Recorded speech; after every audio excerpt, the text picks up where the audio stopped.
دوسرا سوال یہ کیا مجھے ایسا ملک عطا فرما جو میرے سوا کسی شخص کے لائق نہ ہو۔ اللہ تعالیٰ نے یہ دعا بھی قبول فرما لی۔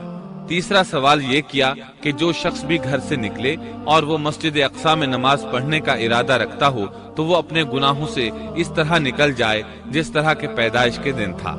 اس تیسرے سوال کے متعلق رسول اللہ صلی اللہ علیہ وسلم نے فرمایا امید ہے یہ دعا اللہ نے ہمارے لیے رکھ لی ہو۔ اللہ تعالیٰ نے انہیں اس قدر طاقت اور قدرت عطا فرمائی تھی، لیکن اس کے باوجود آپ بشر تھے اور موت ہر بشر کو پہنچ کر رہتی ہے۔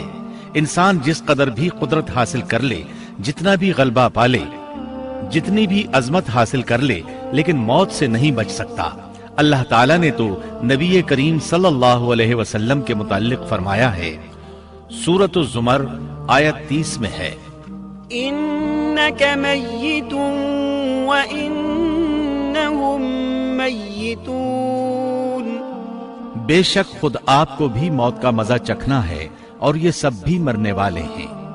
اللہ تعالیٰ نے چاہا کہ سلیمان علیہ السلام کی موت سے بھی لوگوں کو عبرت ہو اور نشانیاں ظاہر ہوں، کیونکہ اس دور میں لوگ جنات کے فتنے میں مبتلا تھے۔ یہ خیال کرتے تھے کہ جنات کو غیب کا علم ہے۔ اللہ تعالیٰ نے چاہا کہ لوگوں کو سلیمان علیہ السلام کی موت کے ذریعے بتائیں کہ جنات کو علم غیب نہیں ہے۔ ایک دن سلیمان علیہ السلام نے جنات کو سختی کے ساتھ مسخر کیا اور وہ آپ کے سامنے کام کرنے لگے۔ آپ ان کی نگرانی کرتے رہتے۔ جنات کے دلوں میں آپ کا بہت خوف تھا۔ آپ انہیں سستی کرنے پر سخت سزا دیتے تھے۔ آپ کھڑے ان کی نگرانی کر رہے تھے۔ اس وقت آپ کی عمر 150 سال تھی۔ جنات بیت المقدس کی تعمیر میں مصروف تھے۔ ایسے میں آپ نے اپنا عصا پکڑا اور اس پر اپنی ہتھیلیاں ٹکا دی، پھر ہتھیلیوں پر اپنا سر رکھ دیا۔ اس طرح ان کی نگرانی کرتے رہے۔ اسی حالت میں اللہ تعالیٰ نے آپ کی روح قبض کر لی، تاہم آپ کی آنکھیں کھلی رہیں۔ ادھر جن مسلسل کام میں لگے رہے۔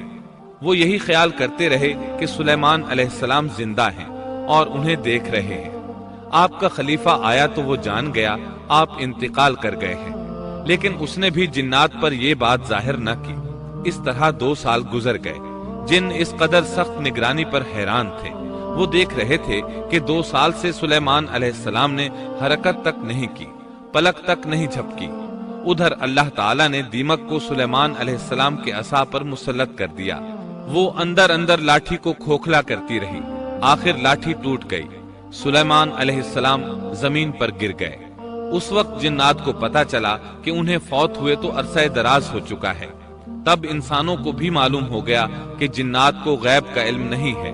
اللہ تعالیٰ سورہ سبا آیت 14 میں فرماتے ہیں، فلما قضينا عليه الموت ما دلهم على موته إلا دابة الأرض تأكل من سأته فلما خر تبينت الجن أن لو كانوا يعلمون الغيب ما لبثوا في العذاب المهين۔